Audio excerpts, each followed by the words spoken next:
Hi, Taurus! Welcome, welcome. So, tingnan natin kung ano yung parating sa'yo ngayong November pagdating sa love, money, career, at kung ano yung maya advice sa'yo. So, start na tayo, Taurus. Ano ba yung mensahe sa'yo ngayong buwan ng Nobyembre? Give me the message for Taurus. Ano yung mensahe sa'yo ngayong buwan ng Nobyembre?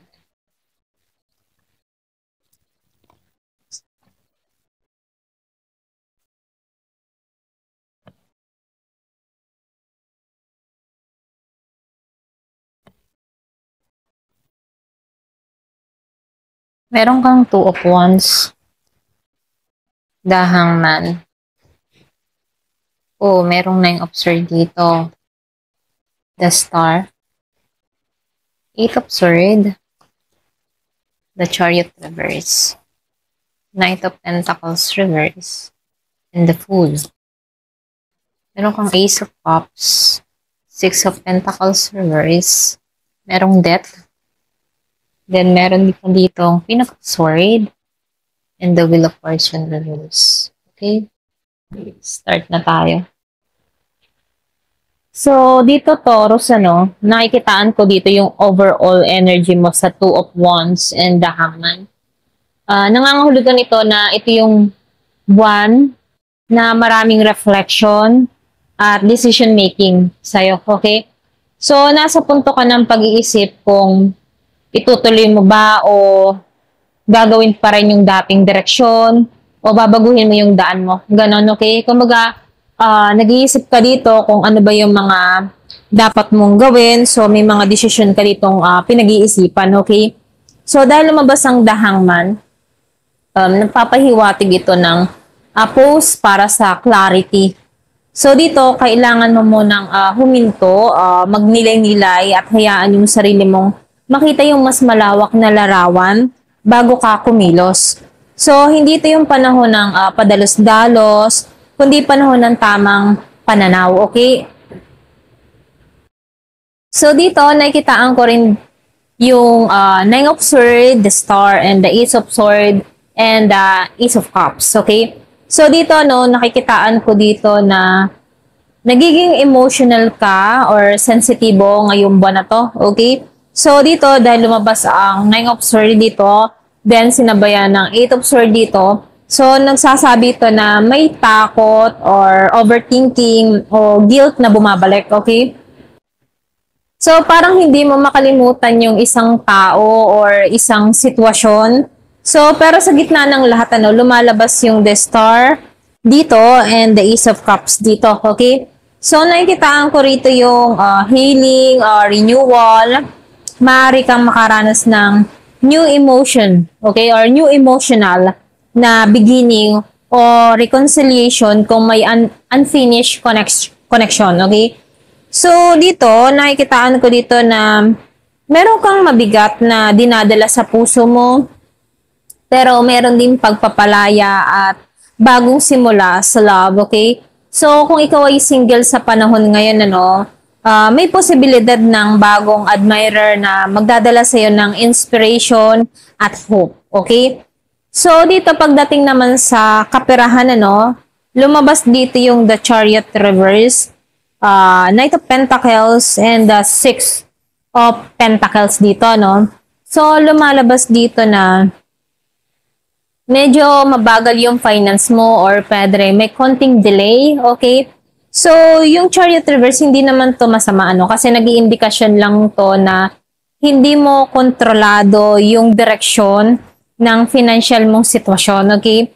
So, dito sa Knight of Pentacles, naka-reverse siya. So, nagsasabi ito na pagod ka na or nawawalan ka sa focus, lalo-lalo sa long-term goals, So, dito, minumungkahi dito, na kailangan, kumbaga, mag-concentrate or pwede mag-focus ka muna sa mga dapat unahin, okay?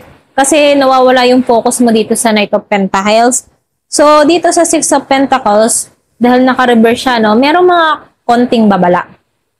Kumbaga, yung babala lang dito, hindi ka balanse sa pagbibigay at pagtanggap, So, maaaring mas marami kang nilalabas kaysa pumapasok. So, may taong hindi patas sa'yo sa usaping pera. So, dito, pinaka-advice para sa'yo, no? I-manage mo yung gastos. Huwag basta magpahiram.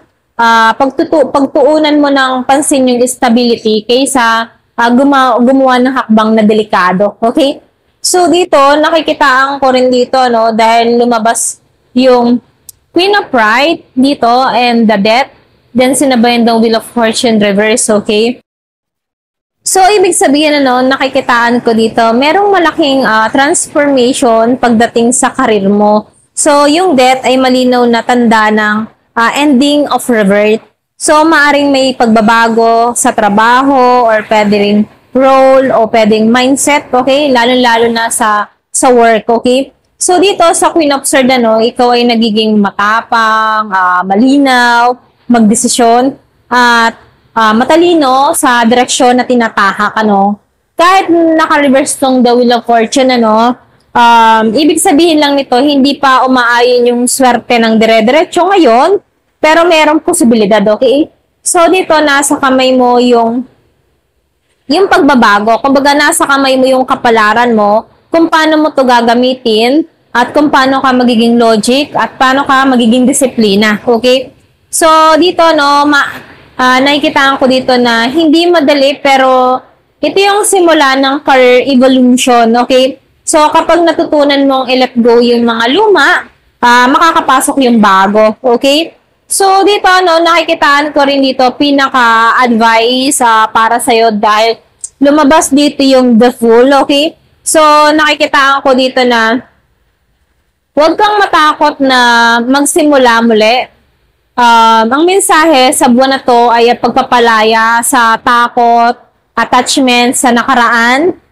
May mga bagay na kailangan mong bitawan para makapasok yung bagong cycle. So dito, pagdating sa love and career at sa personal growth mo, so trust the journey, okay? Ika nga, hindi mo kailangan magmadali. So, hindi mo kailangang alamin lahat ngayon. So dito, basta magtiwala ka lang sa sarili mo at sa tamang timing ni universe, okay? So, nakikitaan ko dito, pagdating sa love, nasa healing and renewal ka. So, may mga konting delay pagdating naman sa kapirahan mo, pero pagdating naman sa karera, meron akong nakikitang transformation. So, advice sa'yo dito, take the leap, okay? So, magsimula ka muli kahit di mo pa nakikita yung buong daan or yung buong hinaharap, So, kailangan lagi lang positive, okay? So, ito lang yung nakikita ko sa'yo. Ayan. Thank you for watching. Love and peace.